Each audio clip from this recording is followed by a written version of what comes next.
This is Marcella Morden. She's 44 years old. She works in the accounting department of Han, which makes and distributes cabinets to major companies such as Office Max and Office Depot and Staples. She graduated from John Glenn High School in 1979, where she was ASD president and captain of the drill team. She has a 15-year-old son named Tyler. She loves math and reading, and about 4 years ago she died. Today I'll be talking to you about the disease that took her life, which is lupus. I've been researching this topic for a few weeks, but I've also had a lifetime of experience with the disease because Marcella is my aunt. Today I'll discuss what lupus is, the symptoms and signs of lupus, how lupus is treated, and what you can do to help. There are 5 types of lupus, but the one I would like to focus on today is the most severe and life-threatening, most commonly referred to as SLE, or systemic lupus erythematosus. According to WebMD, lupus is an autoimmune disease, which means that the body's natural defense system attacks its own tissues instead of foreign substances like bacteria and viruses. Lupus basically causes your body to attack itself. Anything good you put into your body, it attacks. It can't distinguish which is what is good and what is bad. If you get sick, like with the common cold or flu, unhealthy person has it for like a day or two, and it's not that bad. But if you have lupus and you're affected by the same thing, you have it for a few weeks and you're affected 10 times as worse, and you can even die from the common cold. It's also a disease of flares, where your symptoms worsen and you feel ill, and remissions, where the symptoms improve and you feel better. Lupus can range from mild to life-threatening. It mostly strikes women of childbearing age. However, men and children can get it. If males are affected by it, it's often 3 times worse. It's just worse in males, but it's more common in women. Women of color are 2 to 3 more times likely to develop lupus.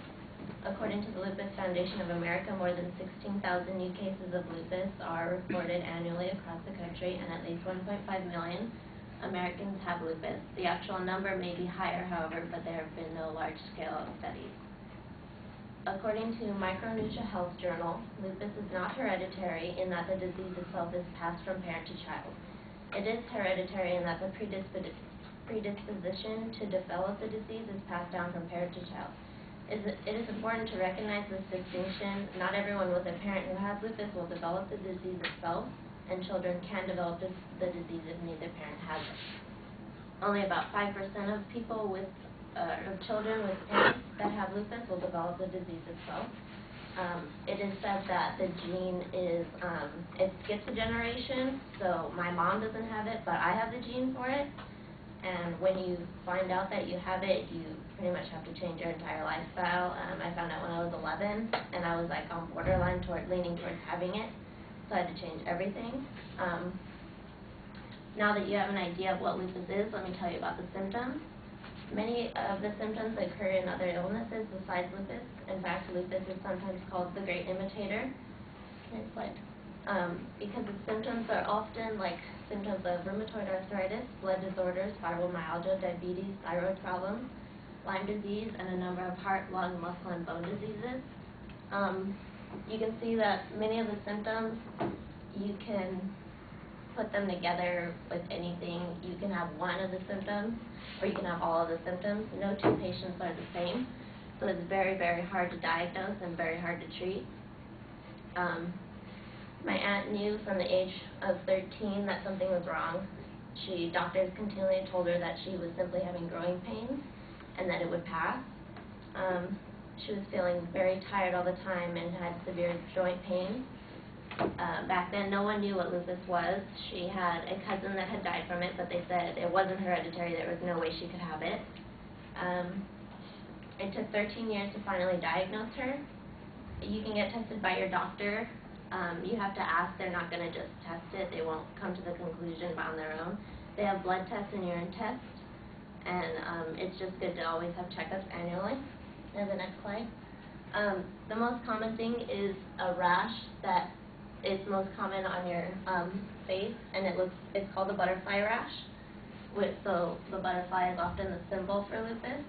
There are also other parts of the body where you get the rash, but the most common is on your face.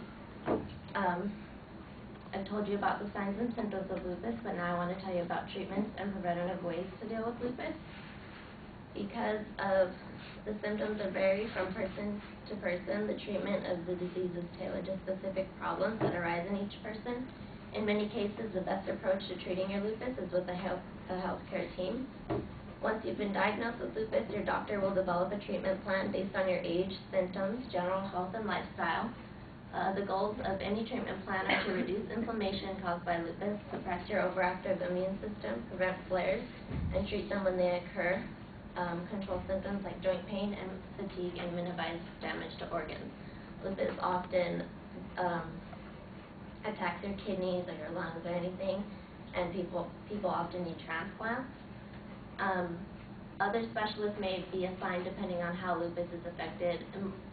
Most patients have to have a rheumatologist for arthritis. My aunt was given dozens and dozens of medications over the years. She went through chemo and attended dialysis 3 times a week. Dialysis goes through your blood and cleans it out, just takes it all out and filters it, and it's very hard on the person. Can I have the next slide? She was on drill team. She was very active, very skinny.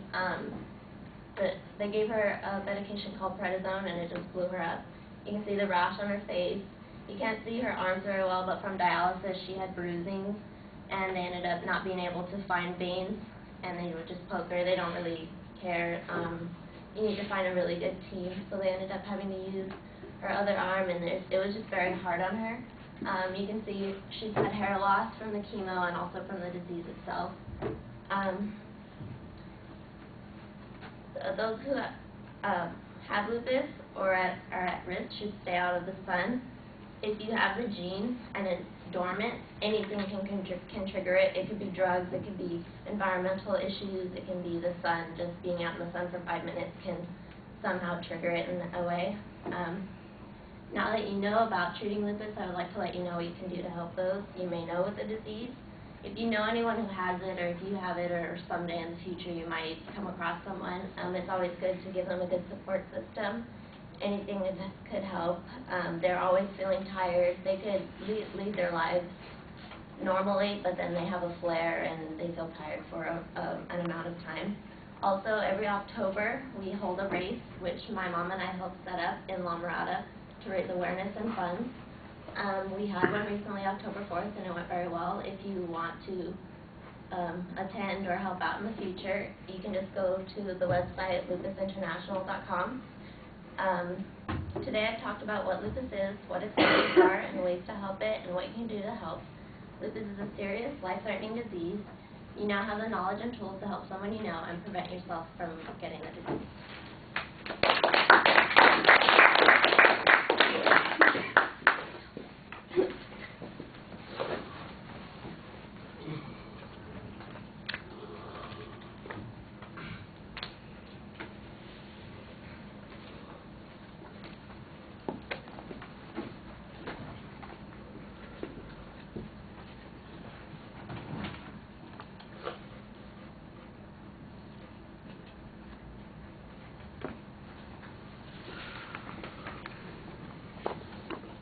All right, so Ashley, what did you think?